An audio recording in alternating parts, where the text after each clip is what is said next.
Welcome to another edition of Smart Chat here on YouTube.com. And I do want to do a wrestling video, and I thank you for taking the time to look at this video.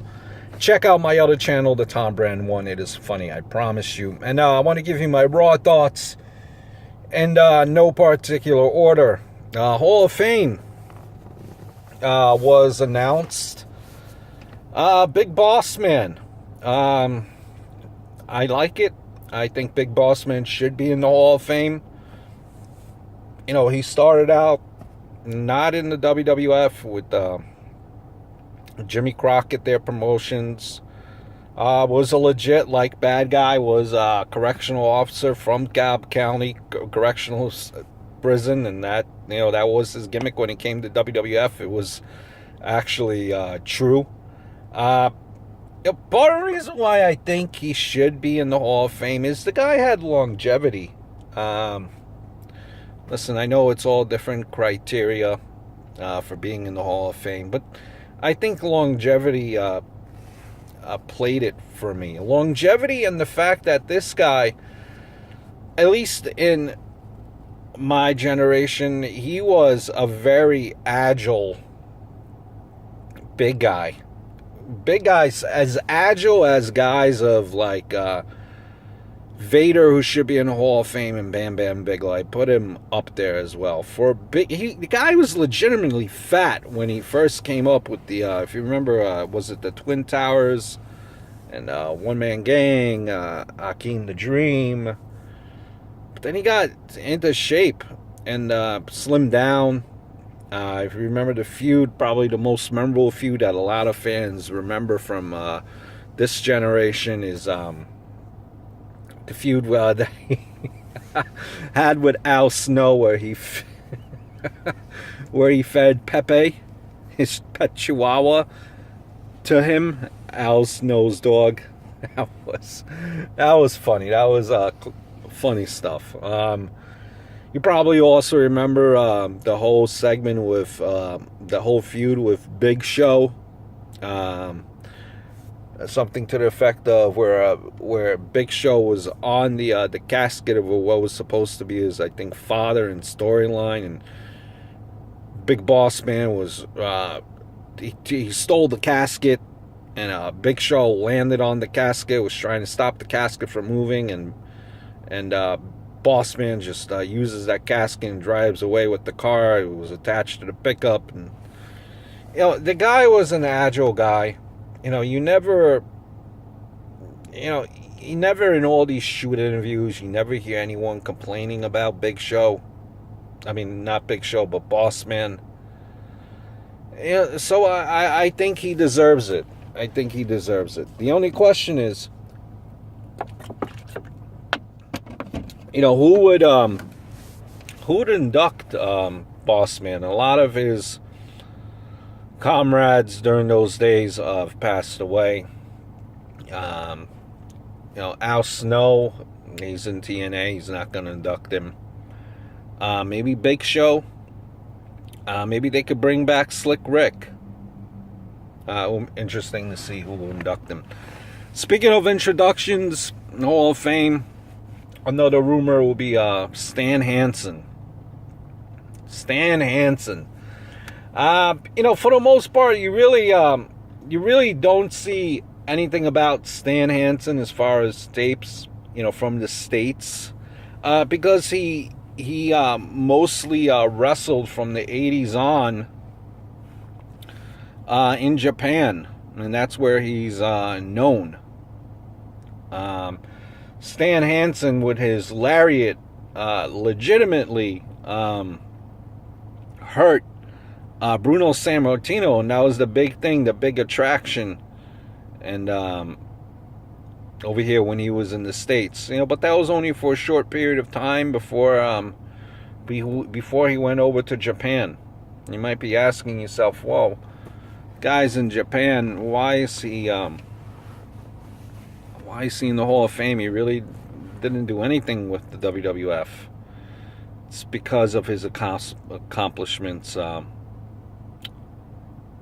in Japan, I think. I don't think, if you notice the trend, the WWF WWE, that Hall of Fame really is not just because you wrestled in WWE or WWF. It plays a part, but it's like a Hall of Fame in general sense as far as wrestling. Now, obviously, I know it's some of it has to be politics. You have to be in good graces. But if you notice, a lot of time Triple H mended the fences, and next thing you know, these guys are in the Hall of Fame that deserve it. So I think Stan Hansen and Boss Man are both guys that deserve it. Opening segment, Shane McMahon, Vince McMahon. I think that was a good segment. I like the effect of throwing that picture on the floor there, and the picture shatters, and Vince McMahon steps on the steps on the picture. But from what I don't understand, it's the little things that matter. Maybe I'm missing something here. If the whole point of this, Shane McMahon in storyline owns a part of the WWF. And this whole point of this matchup is he's basically putting up his inheritance. He's putting up his stake in the company. If he is still technically an owner of this company in storyline, Shane McMahon, then why would Vince McMahon tell security to go in the ring to get him out of his ring when technically it's still Shane McMahon's ring as well? Something I don't understand. An interesting note too. This was made public as far as what the WWE made known to its stockholders, and they divulged salaries. And in that, the salary that they said, and they said that Shane McMahon is getting in excess of over $120,000 for his services leading up to WrestleMania, and after that point he's not getting any salary, which I think just further it could be a clue, like I said before, when you seen Shane McMahon and everyone on the internet was blowing up and saying, oh, Shane McMahon's going to be here back with the WWE long-term brand split, so on and so forth. I don't think it's happening. Again, and that just might be a further clue. I think Shane McMahon has too much going on in outside ventures. Kalisto versus Ryback. Did you see? Makes me wonder why Ryback was wearing the one piece for so long. This guy in front of Kalisto. Maybe everyone in front of Kalisto could look jacked, but this guy is jacked, completely jacked. I can't remember a guy that had this type of physique for the longest time. Maybe old school Dave Bautista comes close, or Hawk from the Road Warriors, old school. This guy is jacked, and is he finally getting used the right way as far as his gimmick and how they're packaging him? I think he should do exactly what he's doing now. Just leave the ring. Just continue, tear shit up, leave the ring, and move forward. Keep on moving. I don't think he should be on the mic. If you're going to do what you're doing in the ring, then he shouldn't be on the mic in backstage segments. You should keep it consistent. Another thing here too I want to touch on. Y2AJ turning on AJ Styles. I feel bad for all you guys that bought the Y2AJ shirts. I mean, those shirts were only on the market for about, 2 weeks, if even. I even feel bad for the guys that didn't even get a chance to wear that shirt. They ordered it on WWE.com. Maybe they didn't even receive it yet. That shirt might be a collector's item, huh? Now, the question I have is, will this be maybe a way to introduce the Bullet Club, or wherever they will call them? Is this a way to introduce them? Come join AJ Styles. Maybe Finn Balor comes up as well. Get revenge on Jericho for his turn. Funny how Jericho could rip that shirt. It was kind of funny and embarrassing at the same time. What else do we have? Yeah, Roman Reigns. The audience was in Chicago. Roman Reigns wasn't seen at all this week, and I think they're doing this on purpose. You know, they have upcoming shows in Philadelphia, Brooklyn.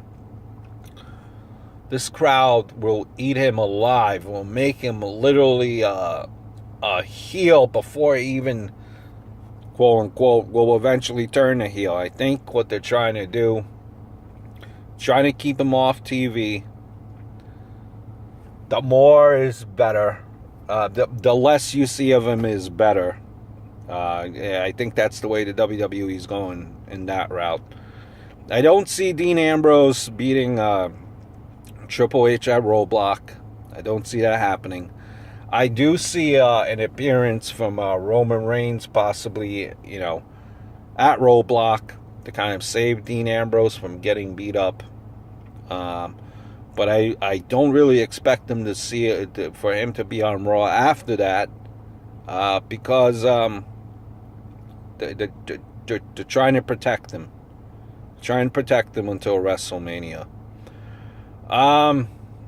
Charlotte Flair continues to get no reaction, and I still don't know what purpose Ric Flair serves on the outside of that damn ring. I really don't get it. Last thing I want to touch on is what did I want to touch on? Okay. Last thing I wanted to touch on is I literally lost my train of thought. Oh yes, Sami Zayn. Sami Zayn makes his debut. Interferes, helps Neville. Neville versus Kevin Owens was a good match. Neville,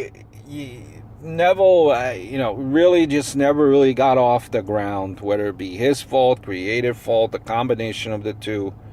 Just really never got off the ground. And it's a shame because Neville, he's on TV one week, then he's not. Now he's being used again. But Neville just really not got off the ground. And, I remember seeing like one of these things on the WWE network where the guy seems to have some type of personality in Neville. He was on that show, Table for Three. It's just he hasn't tapped into that personality. And, I don't think it will be Neville versus Owens at WrestleMania. I think it will be Zayn versus Owens. I think Zayn is going to get that push that Neville was meant to get a while back.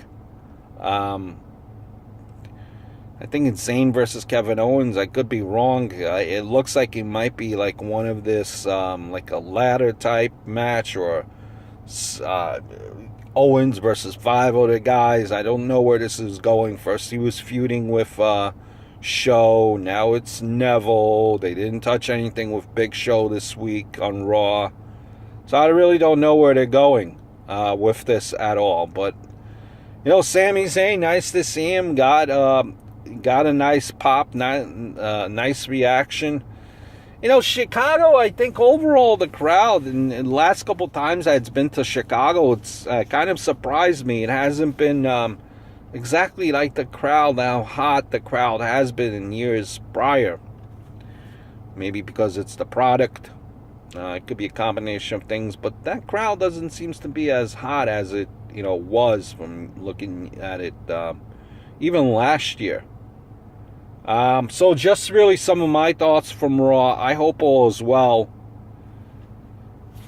and we'll speak very, very soon.